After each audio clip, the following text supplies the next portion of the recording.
اعوذ باللہ من الشیطان الرجیم، بسم اللہ الرحمن الرحیم۔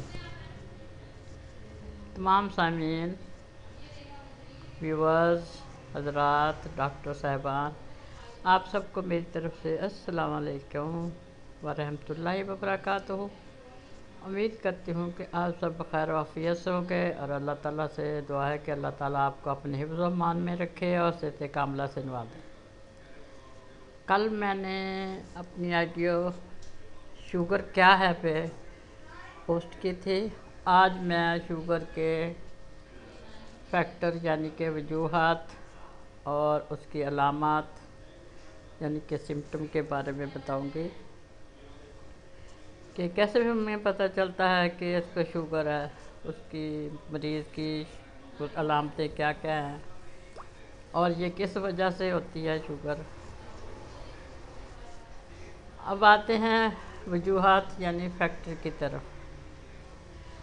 شوگر کی یا ذیابیطس کی اصل وجہ فاسٹ فوڈ، کولڈ ڈرنکس، چکناہٹ کا کثرت سے استعمال، سگریٹ نوشی، کثرت غم، کثرت کار یعنی زیادہ کام کرنا، ورزش کی کمی، موٹاپا، شراب نوشی، وقت بے وقت کھانا کھا کے وہیں بیٹھے رہنا، وزنی کام نہ کرنا اور بالکل حرکت نہ کرنا، اور جب غذائیں چکناہٹ والی ہوں اور اس کو کھا کے بندہ بیٹھا رہے اور حرکت نہ کرے تو یہ شوگر کے فیکٹر بنتے ہیں، شوگر کی وجوہات بنتی ہیں۔ شوگر کی علامات، سمپٹم کیسے پہچانا جاتے ہیں کہ اس کو شوگر ہے۔ شوگر کی تشخیص کے لیے مندرجہ ذیل علامات کو ہم مد نظر رکھیں گے۔ سب سے نمبر 1، پیشاب اور بھوک کی زیادتی ہوگی۔ مریض کو پیشاب کا بار بار آنا، مقدار میں زیادہ آنا۔ نمبر 3، کپڑے میں پیشاب لگ جائے تو کپڑا سخت ہو جانا۔ نمبر 4، پیاس کی بے حد زیادتی جو کسی بھی طرح نہ بجھے، پانی پیتے ہی رہنا۔ نمبر 5 پہ آ جاتا ہے کھانا کھانے کے باوجود جسم لاغر ہونا۔ مریض کا بھوک کی وجہ سے جسم کی کپکاہٹ ہونا، جب اس مریض کو بھوک لگتی ہے تو وہ اس کو کمزوری فیل ہونے کی وجہ سے وہ کپانا شروع کر دیتا ہے۔ مریض چڑچڑا، غصیلا، ہمہ وقت صحت کی فکر میں لگا رہتا ہے۔ مریض کے ہاتھ پاؤں سرد مگر ہتھیلیاں تلوے گرم ہوتے ہیں۔ وزن میں کمی، گردن پتلی اور لمبی ہو جاتی ہے۔ چہرہ بالکل کمزور ہو جاتا ہے۔ جلد کے مستقل خشک رہنا اور خارش ہونا۔ زخم، پھنسی، پھوڑے اور عام زخموں میں بھی ہفتوں تک ٹھیک زخم نہ ہونا، یہ شوگر کی سب سے بڑی علامت ہے۔ ہلکا سا زخم بھی لگ جائے تو وہ بھی ٹھیک نہ ہونا۔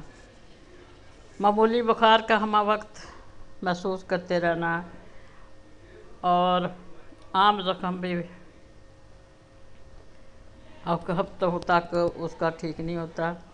تلووں اور ہتھیلیوں میں اس کو جلن، آگ سی گرم رہنا، پاؤں کا گرم رہنا۔ جنسی کمزوری، جس میں انتشار آہستہ آہستہ ختم ہو جاتا ہے۔ شوگر کی وجہ سے جنسی کمزوری بھی آ جاتی ہے اور انتشار آہستہ آہستہ ختم ہو جاتا ہے۔ نمبر 15 پہ آ جاتا ہے دل کی دھڑکن تیز، بلڈ پریشر کا بڑھنا یا بہت ہی کم ہو جانا۔ اعصابی تناؤ جو کہ کمر کے پچھلے حصے میں ہو۔